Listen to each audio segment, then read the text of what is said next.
Hai teman-teman Dea, kembali lagi nih di podcast Dea Yok. Wah, gimana nih kabarnya? Pasti sehat dong. Alhamdulillah, Dea juga sehat. By the way, podcast Dea Yok hari ini mau ngebahas tentang obesitas loh. Pada seneng gak sih? Atau udah pada penasaran? Pasti dong, ya kan? Oke, yuk kita diskusi bareng di podcast Dea Yok. Oke teman-teman Dea. Nah, pertama-tama itu teman-teman tuh harus tahu loh bahwa obesitas itu termasuk dalam triple burden di Indonesia. Duh Dek, triple burden itu apa sih? Teman-teman jangan khawatir, di sini kita akan berdiskusi. Nah, triple burden itu beban masalah gizi seperti stunting, wasting, dan obesitas serta kekurangan zat gizi mikro. Nah, dia mau tanya nih, teman-teman tahu nggak sih apa pengertian dari obesitas itu? Gimana? Oke. Nah, menurut WHO tahun 2006, obesitas adalah suatu keadaan ketidakseimbangan antara energi yang masuk dengan energi yang keluar dalam jangka waktu yang lama. Banyaknya konsumsi energi dari makanan yang dicerna melebihi energi yang digunakan untuk metabolisme dan aktivitas sehari-hari. Nah, kelebihan energi ini akan disimpan dalam bentuk lemak dan jaringan lemak sehingga dapat berakibat pertambahan berat badan. Nah, Kemenkes 2012 juga mengatakan bahwa asupan energi tinggi disebabkan oleh konsumsi makanan sumber energi dan lemak yang tinggi. Sedangkan pengeluaran energi yang rendah disebabkan karena kurangnya aktivitas fisik dan sedentary lifestyle. Tapi teman-teman tahu nggak sih sedentary lifestyle itu apa? Nah, sedentary lifestyle itu adalah perilaku seseorang yang tidak banyak melakukan aktivitas fisik atau hanya mengeluarkan sedikit energi. Contohnya itu kayak kita sedang duduk, membaca, bermain game, dan bermain atau menggunakan komputer. Nah, teman-teman harus tahu nih prevalensi dari kasus obesitas ini. Berdasarkan dari data WHO, saat ini 73% kematian yang terjadi di Indonesia diakibatkan oleh PTM. PTM itu singkatan dari penyakit tidak menular. Nah, untuk mengurangi angka kejadian PTM di Indonesia, upaya pencegahan kejadian obesitas saat remaja menjadi sangat penting untuk dilakukan.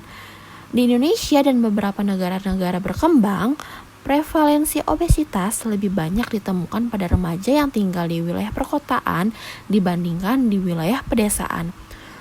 Teman-teman tahu nggak sih kenapa alasannya remaja yang tinggal di wilayah perkotaan itu mempunyai prevalensi obesitas yang lebih tinggi dibandingkan remaja yang tinggal di wilayah pedesaan? Hal itu terjadi karena remaja-remaja yang tinggal di wilayah perkotaan lebih mudah mengakses makanan atau minuman yang cepat saji. Sedangkan di wilayah pedesaan mungkin kita harus membutuhkan effort yang lebih untuk mendapatkan makanan atau minuman cepat saji tersebut. Nah, selanjutnya masa remaja sangat penting diperhatikan karena merupakan masa transisi antara anak-anak dan dewasa. Masalah gizi remaja yaitu seiring dengan menurunnya aktivitas fisik, remaja umumnya mempunyai nafsu makan lebih besar sehingga sering mencari makanan yang cepat saji. Nah, biasanya nih remaja itu suka banget deh sama makan makanan yang padat energi, manis, dan berlemak tinggi. Padahal makanan tersebut itu apabila sering dikonsumsi berisiko menyebabkan kegemukan dan obesitas.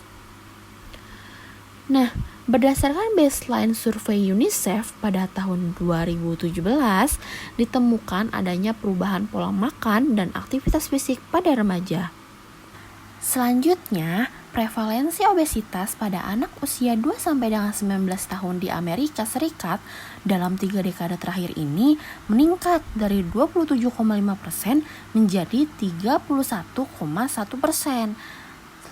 Nah, prevalensi obesitas pada anak usia 6 sampai dengan 12 tahun di Bangkok juga meningkat dari 12,2% menjadi 15,6%. Serta angka prevalensi di Jepang pada anak 6 sampai dengan 14 tahun dari 5% menjadi 10%. Kemudian, hasil Riskesdas tahun 2013 menunjukkan bahwa prevalensi overweight dan obesitas di Indonesia pada usia 18 tahun ke atas secara nasional sebesar 13,5% dan 15,4%. Sementara prevalensi kegemukan pada remaja usia 16 sampai dengan 18 tahun sebanyak 7,3% yang terdiri dari 5,7% overweight dan 1,6% obesitas. Nah, tahu nggak sih teman-teman, salah satu provinsi dengan prevalensi obesitas di atas prevalensi nasional di Indonesia yaitu Provinsi Daerah Istimewa Yogyakarta.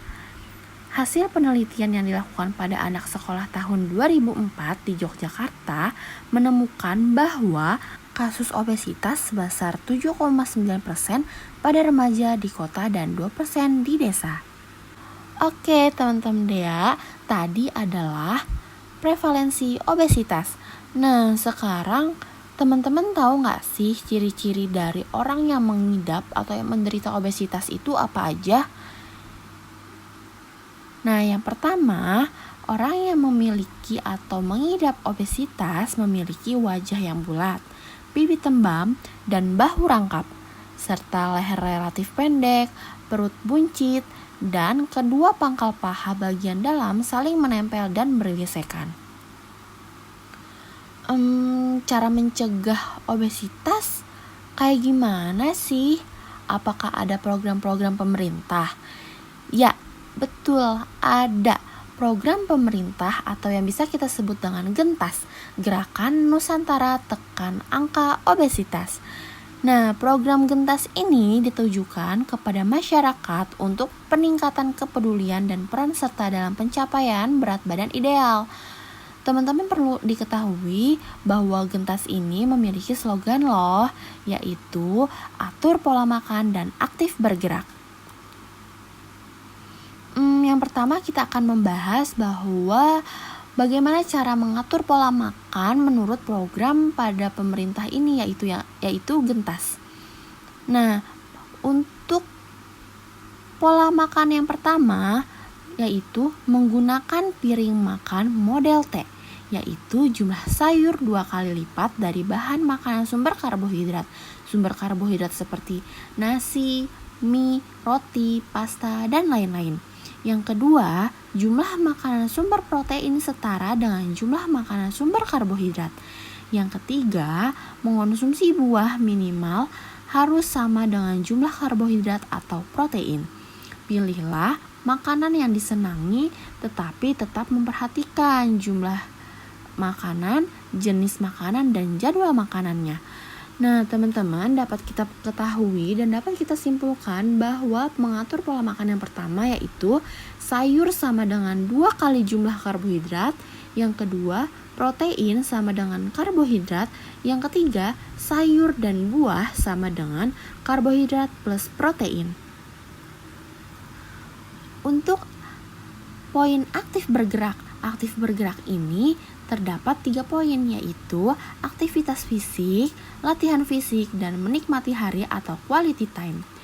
Nah, untuk aktivitas fisik menjadi aktif sangat penting dalam mencegah dan mengatasi obesitas.